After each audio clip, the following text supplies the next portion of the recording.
¿Qué tal? ¿Cómo están? Saludo a Fernando Acosta, a Dan Díaz y de parte de Ernesto Juárez, de Periferia. Ya estamos con una charla ahí sobre asuntos climáticos y ambientales, que vamos a tocar más a fondo en un ratito. Pero vamos a empezar ya, de una vez, con el tema inevitable, con el tema en boga, con el señor Emilio Lozoya Austin, Enrique Peña Nieto, que finalmente fue puesto en la prisión de manera tal que pues, sorprendió a toda la opinión pública. Fer, ¿cómo ves esta noticia que nos tiene a todos pues con cierta emoción, un poquito precavidos, pero pues parece que hay algo ahí en la fiscalía que se movió? ¿Cómo ves, Fer? Sí, pues está interesante, estuvo candente la semanita con esto. Parece que fuera la salvación o la resurrección de la FGR, ¿no? Ojalá sí sea. También creo que de destacar independientemente de cómo acaba, hay que ver que termine el proceso, que no haya ahí alguna salida legaloide, ni legal. Y o sea, destacable y destacadísimo la labor de la unidad de inteligencia financiera, ¿no? Honor a quien honor merece, que ellos básicamente son los que han reunido la mayor cantidad de pruebas y todo lo necesario para que ahora pudieran hacer esto.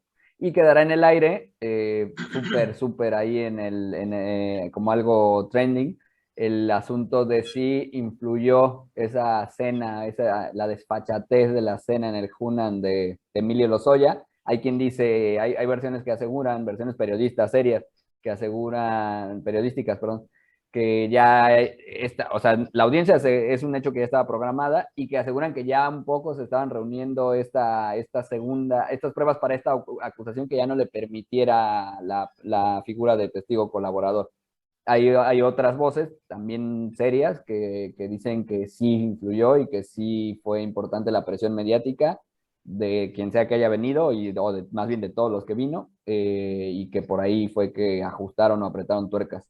Así que interesante no perder de vista cómo va a terminar, qué va a decir, porque también lo importante, y no hay que dejar de ver eso, camaradas, en parte también va porque tampoco está ya colaborando demasiado con información adicional, ¿no?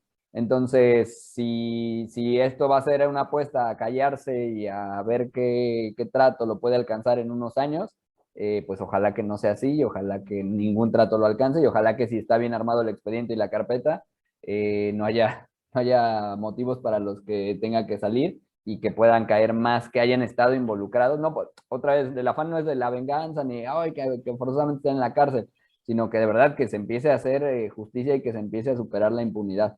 Entonces, por ese lado, creo que buena noticia, hay que esperar y dejamos ahí la reflexión de qué tanto influyó esa foto, ¿no? Como ven. ¿Estás Bueno, optimista, primero Dan? habría que analizarlo. Lo primero es prisión preventiva. Y esta obviamente la dan porque hay un riesgo de fuga. Entonces hay que tomar en cuenta que se plantea por ahí que sí había algún plan ya de fuga. Ahora, habrá que considerar también que pues para estar libre con las condiciones que tiene, pues cuántos han caído a partir de lo que él ha dicho. Ya pasó tiempo como para que por lo menos hubiera iniciado proceso con varias personas. Y yo creo que no ha dado mucha información porque evidentemente no se han dado resultados. Y por el otro lado, también habría que analizar ahí si fue fue por la cena, esta famosa cena, pues no podemos estarnos moviendo, la ley no puede estarse condicionando a través de los medios, no puede estarse moviendo a través de los medios. Eso sí se vería muy mal. ¿No? Que nada más por presión mediática se movieran las cosas, eso lo vería muy mal.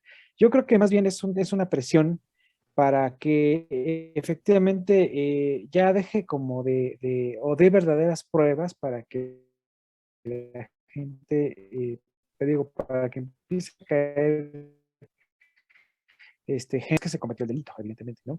El presunto culpable, ¿no? Hablando de eso, ¿no? Sí, Del debido proceso. claro. Pero bueno, esa es mi opinión. Esa es mi opinión. Subrayo, sí, subrayo dos cosas que decía Fer.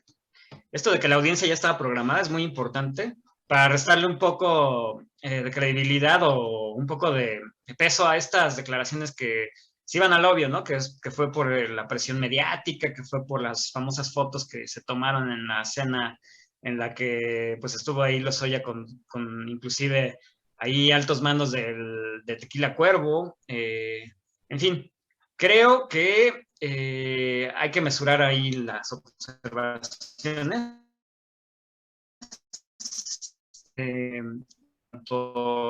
Lo que se desprende de esto, sí, si no ha sido por esas fotos, no pasa nada, etcétera, etcétera. Creo que sí había un proceso ahí que iba a encaminar a Lozoya tarde o temprano a la cárcel.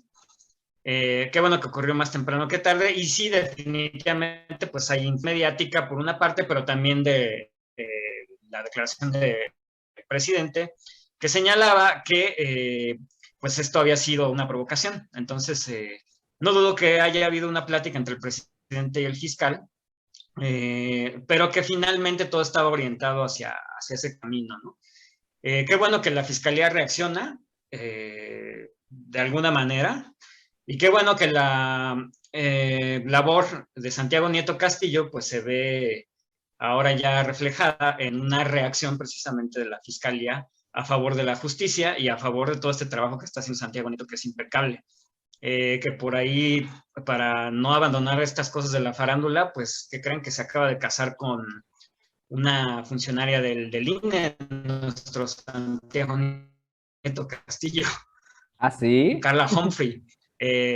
Van a contraer nupcias, así es, van a contraer nupcias, es un chisme, es una noticia que dio Genaro Villamil hoy hace unas horas. Ok, Nada más para ir ponerle un poquito de color a toda órale. a todo este asunto de Lozoya, su captura, su ingreso a la prisión preventiva, como bien señala Adán, y que pues está en un contexto bastante interesante de cómo se está moviendo el poder en México y cómo parece que las cosas van a empezar a caminar un poquito más rápido. Eso esperamos. Esperemos. Por otro lado, pues hay que hablar también, estimados, de el famoso asunto de la reforma eléctrica y la presión que se está ejerciendo ahora desde la embajada de Estados Unidos en México, que no ver o no tiene mucho, que fue muy amena, fue muy fructífera. Más bien hay una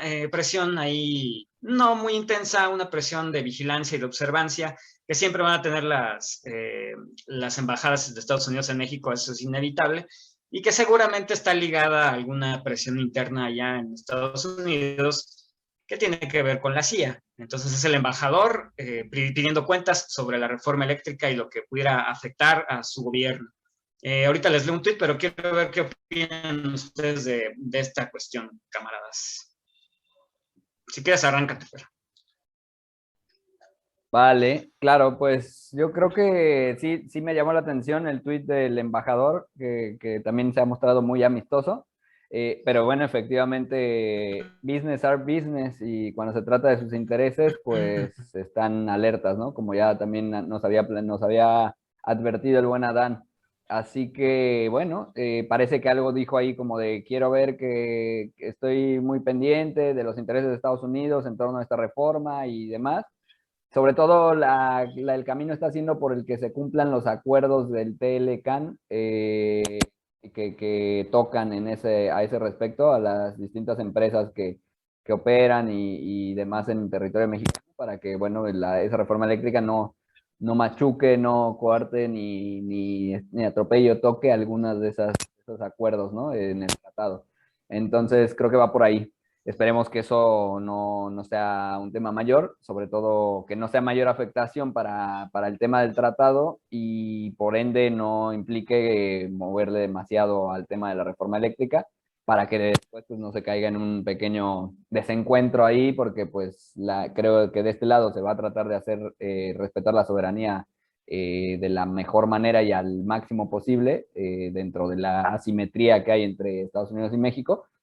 Y pues del otro lado también hay cosas que cederán y concederán, pero habrá un punto en el que pues volverán a los chantajes o a reprimir o a querer sobre todo exigir, ¿no? Ciertas cuentas. Entonces esperemos vamos a ver qué tintes toman, ¿no? Y qué detalles y qué específicamente ya sobre la letra hay que revisar a ese respecto. Era previsible, ¿no, Adán? Este movimiento de ajedrez de Estados Unidos siempre se mueve Sí. de esta manera. Sí, así es. O sea, ya la vez pasada lo comentamos, ¿no? De que evidentemente ellos pueden decir que sí en el discurso y pueden decir que sí a las grandes culturas, aunque en el fondo no entiendan lo que están viendo. Pero lo que sí es visible desde otros puntos de vista es que evidentemente ellos, como lo dice el destino manifiesto, ¿no? Ellos siempre tienen que tener el gran poder, ¿no? La gran visión desde arriba, ¿no? Entonces ellos siempre van a ver por sus intereses. Y bueno, en este caso también, yo a lo mejor la lectura que tengo en este momento es de que yo pienso que hay algún grupo que está empujando, y por eso la declaración del embajador. Leí por ahí una nota, disculpen que no tenga la fuente, donde había una demanda de un grupo de derecha aquí en México que estaba haciendo una denuncia en Estados Unidos referente a lo que es la reforma eléctrica. Y obviamente, pues yo creo que en el cobro de algunos favores viene la declaración, pero también viene por el otro lado la declaración de López Obrador, que me parece muy, muy pertinente, en donde él comenta que el embajador comenta esto porque no entiende bien cómo está sucediendo la reforma eléctrica, que lo que les falta es información. Y creo que es muy pertinente su declaración. Habrá que estar bien enterados de lo que vuelvo a lo mismo, lo que está pasando en España y lo que está pasando en México y cuáles son las diferencias, ¿no? Y aparte va muy ligado a su discurso en contra del neoliberalismo, ¿no? Esa sería la opinión que tengo. Y en esa línea argumental, Adán, acá tengo un tweet preparado en pantalla de Infodemia MX que nos informa sobre lo siguiente. Fake News Alert. Falso que gobierno de Estados Unidos pidió aplazar la discusión de la reforma eléctrica. El canciller Marcelo Ebrard señaló que la discusión de la reforma no se aplazó a petición de Estados Unidos y esta será discutida en el actual periodo. Entonces hay un desmentido ahí muy claro que está en sintonía con lo que acabas de mencionar, Adán. Pues sí, hay que dar esta batalla de información y hay que acercarse diplomáticamente, como lo está haciendo bien el gobierno de México, para contrarrestar las presiones de los lobistas de las energías estadounidenses, que no son a lo mejor las dominantes en México, pero que sí tienen ciertos intereses, que obviamente no se comparan con la de los lobistas españoles y toda esta campaña de derechas que han lanzado aquí con Vox y demás visitantes que han venido aquí a tratar de imponer la agenda de Iberdrola, básicamente, ¿no? Si tenemos que señalar una empresa de manera puntual. Yo creo que con esto podemos pasar al siguiente tema. Si quieren añadir algo, adelante, Fer. Claro, no, pues de acuerdo. Por ahí también atentos a que muy probablemente, como decía también Adán, y como, bueno, de acuerdo con lo que has puntualizado tú y de lo que decía Adán, también es cierto que ese tuit parece que reacciona o es una manera de decir, estoy atendiendo los intereses de Estados Unidos, no crean que no, allá mismo en el país vecino, a particulares, ¿no? De cierta zona, me refiero a empresas estadounidenses, que por ahí puede que hayan sido, y también leí, disculpen igual que no tengo la fuente ahorita exacta, que había como algunas empresas que se habían quejado que les atañía directamente lo que podía implicar la reforma eléctrica para sus intereses, para su compañía. Entonces, por ahí es un poco esto, ¿no? También porque ha habido senadores de partido republicano que por ahí algo han mencionado a ese respecto de la reforma en México. Y como bien dicen, o sea, al final, pues, qué mejor que fluya la información, que sea información oficial, certera, que sea cada vez más clara y más posible.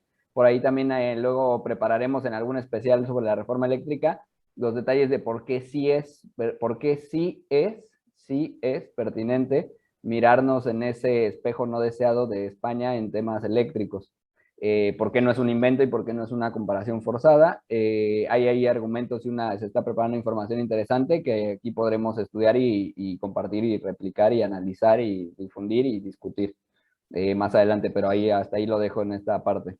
Ahora, para pasar al tema de la COP26, nada más señalar que este asunto de la reforma eléctrica está muy bien tratado por Canal 14. Hay que echar ojo ahí a todos los trabajos de investigación y de información que lanza Canal 14 y incluso debates que incorporan a las dos partes, inclusive. a la parte del interés del capital dominante y a la parte del gobierno. Y también muy interesante que estén incorporando la visión de empresarios aliados de la 4T, que es de verdad muy, pues valga la redundancia, muy interesante esta postura que tienen estos empresarios a favor de la llamada cuarta transformación. Échenle un ojo, están disponibles sus videos en YouTube, en el canal precisamente de YouTube del canal 14 del Sistema Público de Radiodifusión del Estado Mexicano. Nos lo anotamos. La COP26, Adán, pues, ¿cómo ves? Estamos hablando un poco de estas cuestiones, las famosas elucubraciones del antropoceno. De Descartes. Vamos a tratar de aterrizar un poquito, vamos a tratar de aterrizar un poquito el tema, enfocándonos a qué de verdad se está buscando en estas reuniones, en estas cumbres tan afamadas. ¿Cómo está, Dan, el tema? Pues, bueno, como lo comentábamos, por un lado tenemos una Greta Thunberg bastante enojada, diciendo que no va a funcionar. Por el otro lado tenemos una tortuga con un popote en la nariz, culpándonos a todos de tomar nuestras bebidas con popote. Al final, bueno, yo creo que sí hay una responsabilidad por parte de nosotros, pero habría que ver qué tan responsable es la economía o el modelo económico de precisamente la contaminación o el grado de contaminación que estamos nosotros haciendo como sociedad. Entonces, ¿y qué tanto cooperamos, no? Si cada vez que sale algún teléfono de marca, vamos corriendo a la tienda y hasta acampamos para obtener cuando no tenemos una postura un poco más sobria con el consumo, ¿no? del planeta, ¿no? Sería lo primero que diría ahorita, y ya después, después, si quieres, hacemos una ronda y vamos completando ahí la información, ¿no? Podemos pensar en un futuro sustentable, mi querido Fer, no capitalista, o sea, lo pongo así, de plano. ¿El entorno capitalista nos va a permitir sustentabilidad? ¿Cómo ves? La verdad, no lo creo. O sea, directamente yo creo que no hay modelo. El capitalismo es voraz, o sea, llega un punto en el que se puede devorar a sí mismo. Lo que pasa es que se ha sabido reinventar. Pero más allá de presagiar la muerte del capitalismo como tantos buenos filósofos y pensadores han presagiado de manera un poco ingenua, no eso, pero sí creo que el modelo, sí creo que la sustentabilidad es una etiqueta, es un mito, es una buena campaña de marketing y es una buena idea en un mundo en el que no existiera o no fuera el sobresaliente y el que domina el modelo de consumo capitalista y el modelo de vida capitalista, porque es insostenible, básicamente. Llega a un punto en el que si hay recursos finitos, el capitalismo es insostenible, con lo cual el modelo de consumo básicamente, por lo tanto el modelo de vida tendría que ser otro, y ahí es donde hay toda una batalla y un cambio de paradigma más fuerte que muchos otros. Ok, ahí voy. Bueno, primero para complementar a lo que se refiere Buen Fer es materialismo histórico, ¿no? Que evidentemente marca la evolución de una economía. Híjole, ya te van a acusar de marxista, comunista. Así ya todo el mundo se espantó, no, espérenme. Enhorabuena. Enhorabuena, ¿no? Sí. Se refiere al materialismo histórico en donde hay un auge precisamente de la economía y el capitalismo y se destina a morir. No, ok, vamos a ver. Hay otro movimiento también que es el punk, ¿no? Que hay que traerlo ahorita precisamente a la mesa. El verdadero punk no es de las crestas, sino el movimiento punk que surge del hágalo usted mismo, ¿no? Que precisamente como un movimiento, efectivamente como un movimiento en contra del modelo económico, surge con esta cuestión de hacer tus propias cosas precisamente para no generar mayor contaminación, ¿no? O sea, si requieres hacer, no sé, un reloj, que se tendrían que hacer miles de piezas para que sea costeable el reproducirlo. Entonces, efectivamente viene ahí lo que se plantea como la cuarta revolución industrial. La cuarta revolución industrial lo que pretende hacer es, donde entran lo que son las impresoras 3D, ¿no? O sea, en lugar de hacer millones de relojes y tener que venderlos todos porque tienes que hacer esa cantidad de relojes para que sea un negocio y que sea sustentable, viene, por ejemplo, lo que son las impresoras 3D, en donde tú imprimes un modelo solo gastando únicamente el material que necesitas, ¿no? Desafortunadamente estamos muy lejos de que una impresora 3D tenga la calidad que se requiere para eso. Entonces, que inclusive la gente pueda tener, a pesar de que se han divulgado diversas formas por ejemplo, de que tengas una impresión 3D en tu casa, sí estamos un poco lejos de tener una calidad o un acabado adecuado para esto. Entonces, a lo mejor, dada tu pregunta, ¿se puede llegar a algo sustentable con el modelo capitalista? A lo mejor por ahí es el camino, no lo sé, pero pudiera ser por ahí el camino, ¿no? O sea, a lo mejor el modificar los modelos de negocio, sí, modificando los modelos de consumo.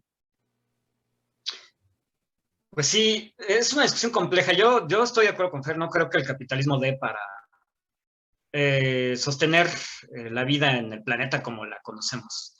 Nuestra especie, en el camino que vamos transitando, pues no podría sostenerse a sí misma con este 1% de gente que abarca todos los recursos, que extrae todo lo que puede todos los días y que concentra todo el capital, que concentra todas las formas de reproducción, que concentra todas las formas de distribución, que siempre les retribuyen a ellos ganancias y más acumulación y más poder y más influencia y más decisiones políticas en las que estamos metidos todos como subordinados. Entonces, yo creo que la única posibilidad de que nuestra especie tenga un futuro como tal, pues es cambiar el sistema capitalista. O sea, sí, nos estamos escuchando muy idealistas, muy utópicos, pero de verdad yo siento y pienso que este modelo no da más. Si de verdad queremos cambiar las cosas, hace falta empezar por el crecimiento del Estado, porque cada nación soberana fortalezca sus estados-nación, sus democracias, y tiendan gradualmente al socialismo. Un socialismo responsable, una vigilancia de que ese socialismo no se pervierta y que termine como lo que terminó siendo la Unión Soviética, que muchos dicen por ahí que se debe a una catástrofe precisamente ambiental, que fue Chernobyl, en buena medida. Pero sí, o sea, con el sistema capitalista no hay futuro. Y eso nos debe hacer reflexionar sobre nuestros hábitos, sobre nuestras inquietudes, sobre nuestras expectativas y sobre nuestros intereses en el corto, en el mediano y el largo plazo. Así de plano, perdón que esté cuasi pontificando aquí, pero sí estoy convencido que si seguimos por este rumbo, dejen ustedes de los osos polares flacos que hablabas hace rato, estimado Adán. No vamos a tener para ¿no? comer, o sea. Los recursos, el clima, todo. Exacto. Yo creo que sí. No es un problema. Había un tuit ahí muy interesante de un camarada que se llama Christian Nader, historiador muy agudo. No ubico el tuit, pero le ubico a ese tuitero.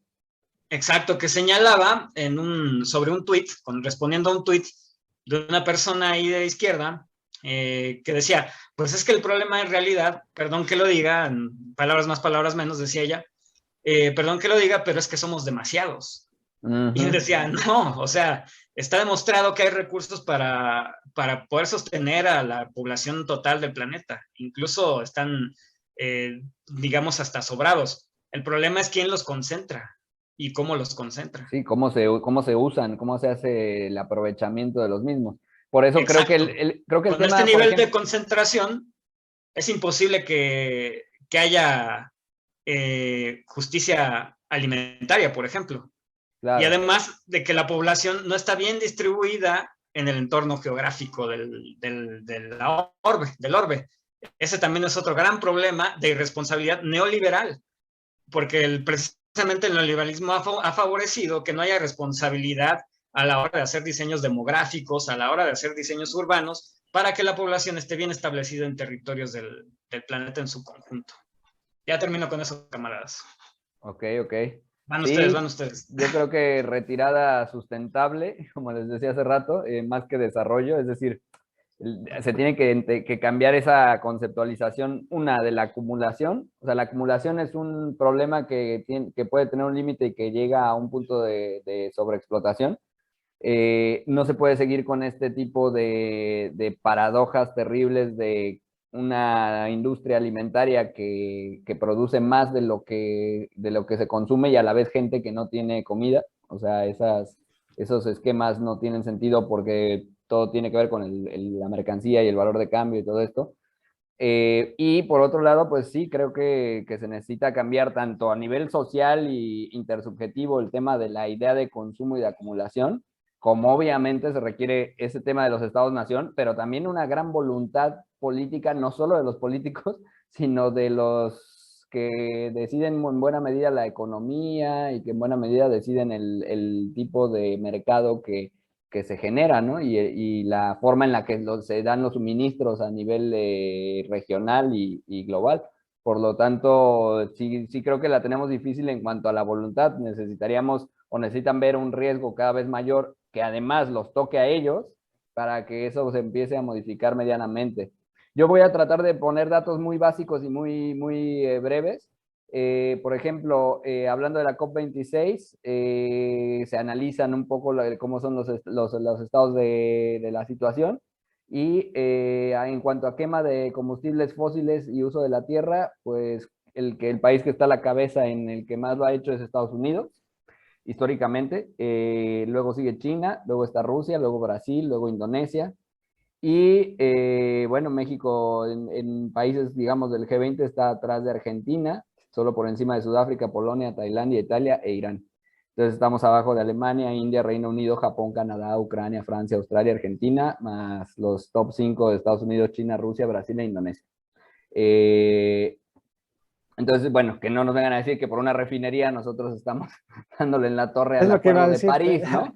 O sea, por favor. Es, es precisamente lo que iba a comentar. Efectivamente, hay que tener muy en cuenta esta parte. O sea, puede haber una preocupación, sí, efectivamente. Creo que tiene que ver mucho con, más que con el capitalismo, con el neoliberalismo, como bien comenta Ernesto. O sea, esa acumulación, yo creo que se la podríamos asumir al neoliberalismo, pero sobre todo también tener como muy en cuenta el radar de cuál es nuestra responsabilidad y cuál es el canto de las sirenas, como les comentaba. O sea, vemos un oso flaco en un meme y ya queremos dejar de comer carne, ya queremos dejar de, ¿cómo se llama?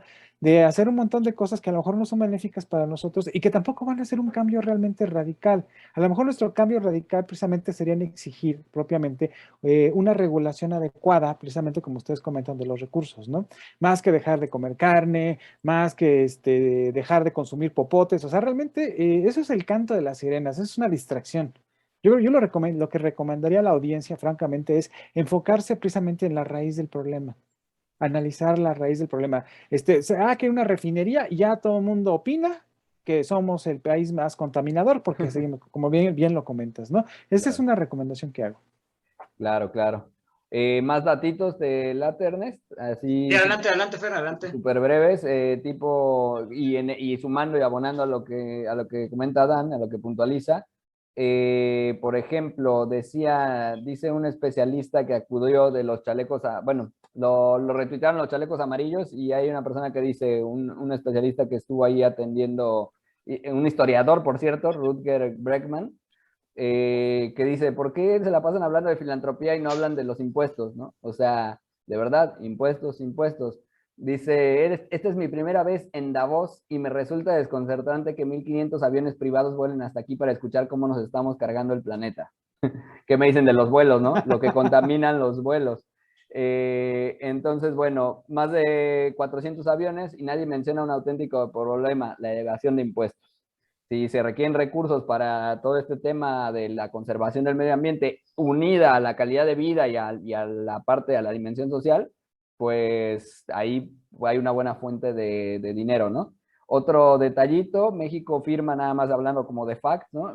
México firmó tanto el acuerdo para reducir el gas metano, la reducción de emisiones de gas metano de menos del 30% hacia 2030, además del acuerdo destacado contra la deforestación, que por ahí se empezaron a inventar que México no iba a firmar y que al final sí, y bueno, pues cuando un poco sabemos que por un programa en México que seguramente es muy perfectible, como el de Sembrando Vida, ya estaba un poco esa idea y ese modelo, ¿no? En el aire. Sí, yo no aseguro ni sé, no puedo decir que lo que dijo el presidente sea cierto, de que lo tomaron del programa Sembrando Vida, la idea contra la deforestación, pero sí creo que están en consonancia, eso sí es un hecho.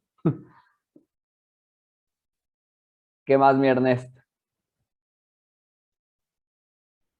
Por supuesto, y el pájaro político señala de manera muy ferviente que no tiene nada que ver, según citando especialistas, a esos grandes especialistas Ajá.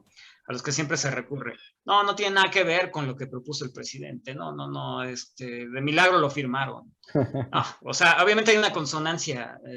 Si no es, digamos, un seguimiento a la propuesta del presidente, pues es una idea que viene desarrollándose en los gobiernos responsables del mundo. Y creo que está claro para todos que reforestar es prioridad, es prioritario, ¿no? Y también darle otro tratamiento a los suelos, empezar a ver en formas de cultivo diferentes, incorporar a las comunidades dueñas de las tierras, que trabajan la propia tierra al modelo de desarrollo de cultivos, y que además esté lejos de ellos, sobre todo Monsanto y el glifosato.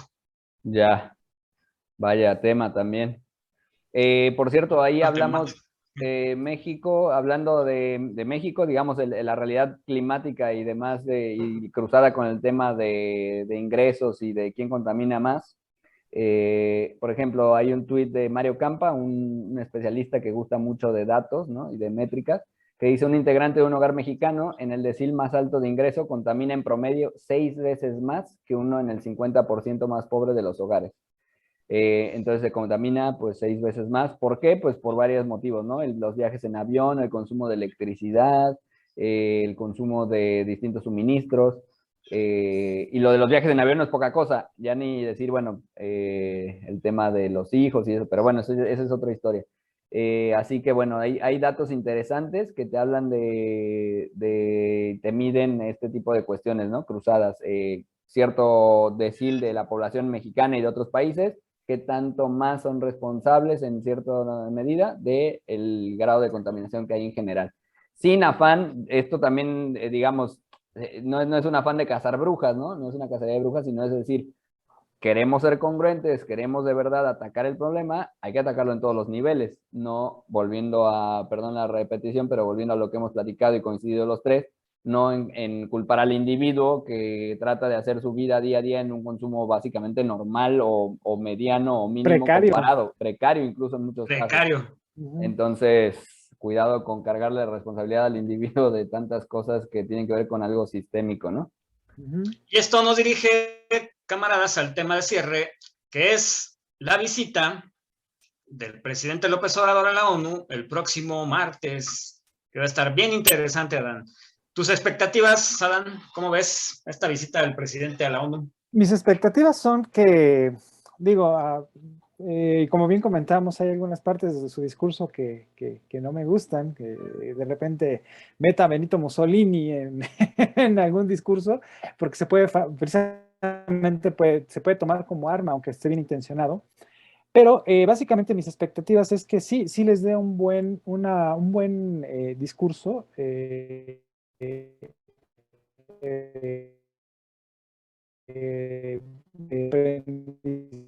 Aprendizaje acerca de lo que es el neoliberalismo y defender que sobre todo que se lo digan a España, ¿no? Que buena falta le hace ahorita sacudirse ese modelo económico. Expectativas, mi estimado Fer. Que creo que va a ser interesante.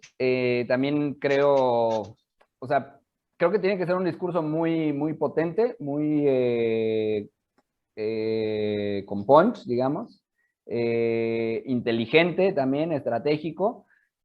Tiene que aprovecharlo en muchos sentidos, ¿no? Tanto para la agenda nacional como para el posicionamiento de México como parte de la agenda global y como actor internacional, que esté haciendo algo distinto a lo que nos tenían acostumbrados todo el periodo neoliberal. Y pues eso, también que sea mesurado, no mesurado en cierto sentido en el nivel de contundencia, pero mesurado como en las referencias históricas y tal vez en el, yo sí pediría o esperaría que sea como vaya un poco más directo al tema, porque bueno, pues no es una, y él lo sabe, esto que estoy diciendo yo sé que él lo sabe, pero bueno, sabemos que el presidente lo entiende, pero bueno, solo quiero comentar que no es una mañanera, ¿no? En la que pueda dar un contexto tremendo Exacto. histórico muy local Histórico. para luego sacar el tema, sino que va a tener que aprovechar bien su tiempo. Y creo que lo ha sabido hacer cuando le ha tocado una tribuna más internacional. Entonces, eso esperaría, contundencia. Y bueno, pues ese toque de carisma y de empatía en general con la situación, con el tema. Obviamente el tema, es muy importante hablar del tema, el tema es corrupción, ¿no? Ahí no vamos a hablar de ositos polares, buenos deseos y esto, ¿no? Toca fibras y pisa callos, entonces, pues también cuidado, ¿no? O sea, como sea la ONU, allá sucede en Nueva York, pues bueno, que no dé razones para que quieran decir que ahora México tiene, ya saben, este tipo de ideas que no tienen mucho que ver con la realidad, pero de gobierno autocrático, dictador, autoritario, tiránico, o que quiere llevarnos a un comunismo. Creo que ha estado claro que no va por ahí el modelo de desarrollo ni el modelo soberano, así que pues que trate de mantenerse en esa línea, pero sí siendo contundente con la diferencia en lo que, en esta discontinuidad del famoso modelo neoliberal que demostró fracasar y que demostró no ser bueno para la mayoría y casi nada más que para una minoría. Sí, coincido. Qué bueno que tenemos la certeza de que no va a ir a decir que el oso polar tiene ganas de llorar, ¿no? Como dice la canción, hashtag dice la Por ahí canción. dice una canción. Sí, entonces, no va a decir eso, pero sí, mi expectativa es precisamente un discurso que va a dirigirse al neoliberalismo de manera puntual. Y espero que antes de que ocurran estas redundancias y esta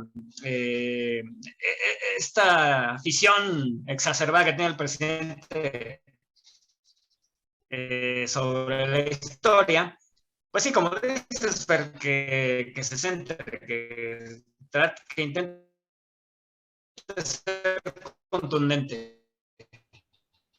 Claro, claro, será lo ideal. Hacer sus asesorías. Y también hay que estar atento a lo que le digan nuestros paisanos, que también va a dirigir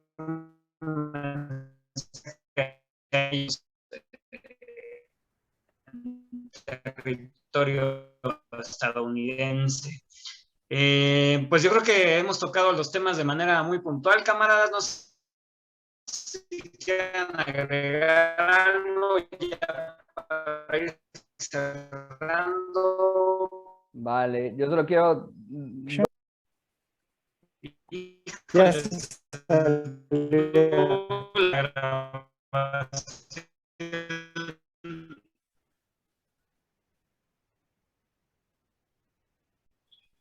En la parte de su opinión, si vemos bien, si vemos mal.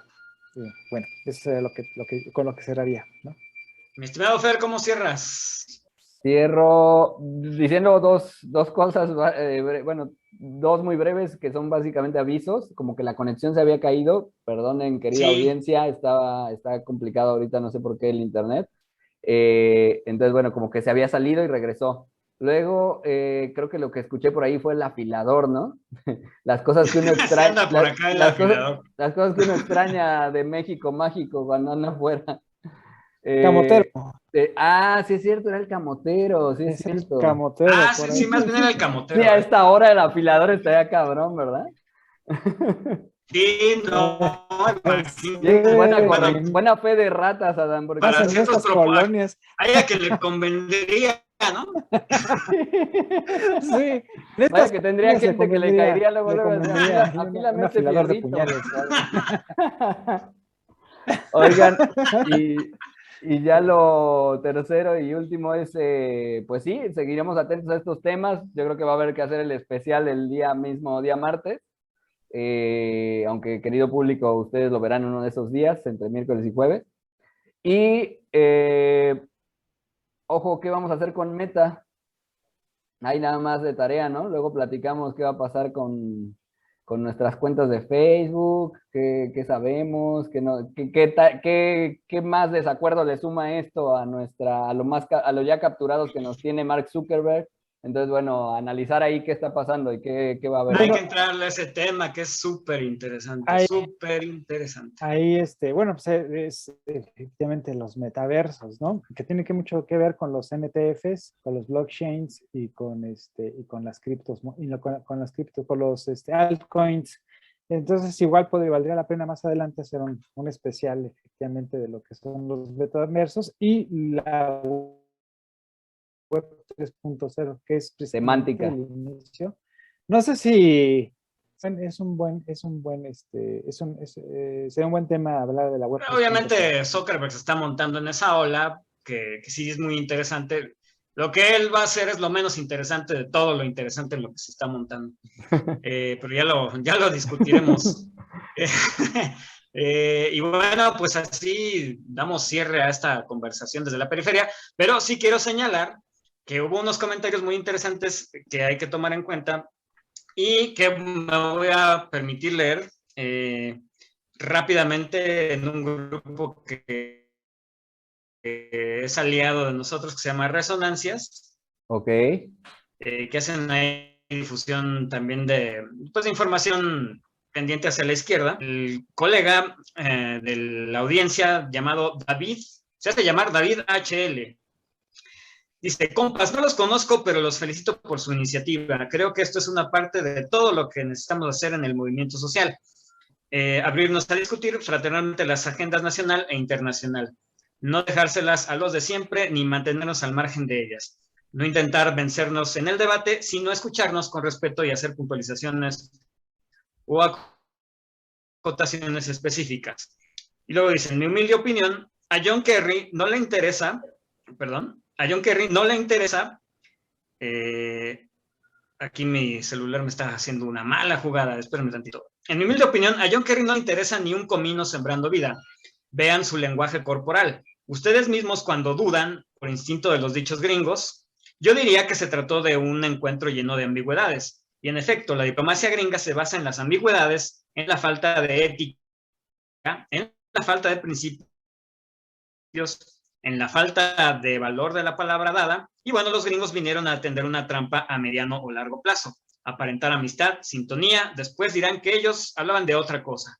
Pero me parece que el gobierno mexicano lo sabe, lo entiende, y en su relación asimétrica con Estados Unidos está jugando limpio y tratando de actuar con principios y establecer un conjunto de programas de bienestar social para resolver el tema migratorio.